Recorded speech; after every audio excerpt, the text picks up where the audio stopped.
Democratic Senator Elizabeth Warren is fired up about another proposal in President Biden's address to Congress. American Families Plan will provide access to quality, affordable child care. We guarantee Affordable child care is an urgent issue for many working mothers in 34 states and Washington, D.C. The cost of child care is more than the cost of in-state college tuition. In her new book, Persist, Senator Warren talks about her plans for child care, student debt, and other issues. She also looks back at the 2020 presidential race and why her campaign fell short. Senator Warren joins us now from Boston. Senator, good morning. Thanks so much for being with us. Good morning. I'm delighted to be here with you. Let me start with what we were just talking about, that the president plans to meet with Republicans this week to try to find some common ground on infrastructure. Is there common ground to be found, do you think?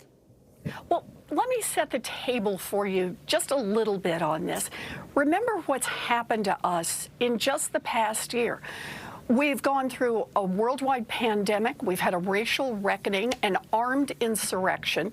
We now have a new president, and we have passed an historic rescue package. We have our toes set on what happens to change America, what kind of America we want to build going forward. And so often in Washington, the doors to change are just locked tight. But right now, they're open. They're open just a crack, but people across this country want to see us make change. They want to see a government that is investing in opportunity for everybody. And part of that is building an infrastructure that really lets people get to work and produce and keep this economy on a positive note. That's what my book is about, because it's about the next 100 days, what we need to do. But Senator, Republicans, Democrats, we all need to be in this fight. But Senator, Republicans say that the price of this bill is way too high. The difference on the two proposals is miles apart. Can you meet somewhere in the middle there? And if not, are you prepared to go to the budget reconciliation process again? So, look, I am prepared to go to budget reconciliation. I'm somebody who thinks that the filibuster should not be used to give Republicans a veto on things that this country needs. But keep in mind the things we're talking about. We're talking about roads and bridges. We're talking about child care. Democrats and Republicans across this nation need roads and bridges. Democrats and Republicans across this nation need child care. There is bipartisan support for the changes that we need to make. And the idea that there are folks in Washington who don't want to do it, that just means the rest of us need to get out there and get in the fight and push our elected representatives in Washington so that we make the investments in this country that we need to make going forward. So, Senator Warren, you're right. There is bipartisan support out there in the country for a lot of the things in the Democrats' bill, and yet in Washington there's not. And the argument against it from Washington is it's going to add too much to the national debt. It's going to somehow bankrupt the next generation. We should run the country like a household. You know this stuff better than most senators. So, simple question, does the deficit really matter these days? So, look, why is it that Republicans talk about the deficit only when Democrats are talking about let's invest in child care and canceling student loans and making sure that we have care for the elderly? Either you have a matter of principle that you think it's always a problem or you don't. My view right now is we are coming out of a really serious economic hole.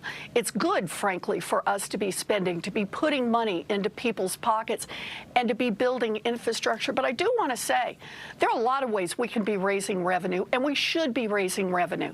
We should have a wealth tax, we should have a tax on real corporate profits, and we should enforce the current tax laws on the books. If we did those three things, we'd have enough money to pay for President Biden's infrastructure bill, his family caregiving bill, and still have a couple of $1 trillion left over. In your book, Persist, Senator, you get very personal, very candid in ways that we haven't seen before. You even tell the story, as cliche as it is, as a young law student, a professor literally chasing you around the desk. You're sitting in the orthodontist's office getting your teeth worked on after somebody said, what are you going to do about her mouth? But you're sitting there, and the guy, the dentist asked you, as you're reading the law book, is your husband a lawyer? And you go, no. Is your wife an orthodontist? Which I thought was very funny, by the way. I thought that was very funny. But you said in 2020, you had to get, how did you phrase it? 2020, losing was new for you. And it was very painful, and it hurt, and it stung. So how did you get through that? How did you process that? You tell a great conversation of you and your husband sitting at the couch where he says, I think you're going to pull this off. So this hurt you deeply. How'd you get through it?